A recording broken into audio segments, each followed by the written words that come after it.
আবারও গোপন খবরের ভিত্তিতে 4 জন বাংলাদেশি নাগরিককে আটক করতে সক্ষম হয় আগরতলা জেআরপি থানার পুলিশ। এ বিষয়ে ওসি তাপস দাস বলেন, আগরতলা জেআরপি ও আগরতলা আরপিএফ এর যৌথ উদ্যোগে তদন্ত চালিয়ে 4 জন বাংলাদেশি নাগরিককে শনিবার আটক করা হয়। তারা প্রত্যেকে অবৈধভাবে বাংলাদেশ থেকে ভারতে প্রবেশ করে, যার দরুন তাদের বিরুদ্ধে একটি মামলা দায়ের করা হয় এবং রবিবার তাদেরকে আদালতে প্রেরণ করা হবে। তাছাড়া শনিবার আগরতলা রেল স্টেশনে 3টি ব্যাগের মধ্য থেকে 36 কেজি গাঁজা উদ্ধার করা হয়, যার আনুমানিক বাজার মূল্য প্রায় 5,40,000 টাকার মতো হবে বলে ধারণা করা যাচ্ছে। আমাদের আগরতলা রেল স্টেশনে একটা জয়েন্ট অপারেশন করা হয়, যার মধ্যে আগরতলা জিআরপি এবং আগরতলা আরপিএফ।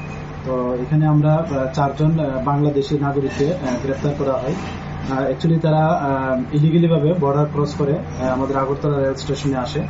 তো আমরা গতকালকেই ওনাদের এগেইনস্টে আমাদের আগরতলা জিআরপি থানাতে একটা মামলা নেই, যার মধ্যে বিএনএস অ্যাক্ট এবং ফরেনার অ্যাক্ট এবং আইবিবি অ্যাক্ট আছে। তো আজকে আমরা ওনাদেরকে মহামান্য আদালতে প্রেরণ করছি এবং তাদের কাছ থেকে কিছু স্মার্ট মোবাইল ফোন পাওয়া গেছে, কিছু ডকুমেন্ট পাওয়া গেছে এবং কিছু ইন্ডিয়ান কারেন্সি। তো আমরা মোবাইলগুলি বিশেষ করে খতিয়ে দেখছি যে এগুলির মধ্যে আর কোনো মানে কারোর সঙ্গে কোনো কমিউনিকেশন হয়েছে কিনা ইলিগালি ভাবে, এবং কে বা কারা তাদের হেল্প করছে বা শেল্টার দিচ্ছে আশাতে, এবং যে বর্ডার ক্রস করেছে। তো আমরা অবশ্যই তাদের আইডেন্টিফাই করে তাদের এগেইনস্টে লফুল অ্যাকশন নেব। তারা কোথায় থেকে কোথায় যাওয়ার উদ্দেশ্যে? তারা তো অ্যাকচুয়ালি প্রাথমিকভাবে বলছে যে এখানে তো 4 জন আছে, তো 4 জনের মধ্যে 2 জন বলছে যে চেন্নাই হয়ে বেঙ্গালুরু যাবে, আর বাকি 2 জন ওনারা বেঙ্গালুরু যাবে, এরকম বলছে। আর এছাড়াও কি উদ্ধার করেছে? না, এতটুকুই, smart mobile phone, cash currency এবং কিছু ডকুমেন্ট আর কি।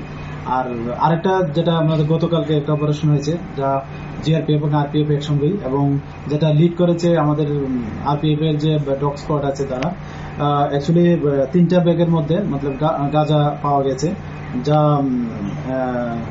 19টা প্যাকেট, এবং যা ওজন করলে দেখা গেল 36 কেজি ড্রাই গাঁজা।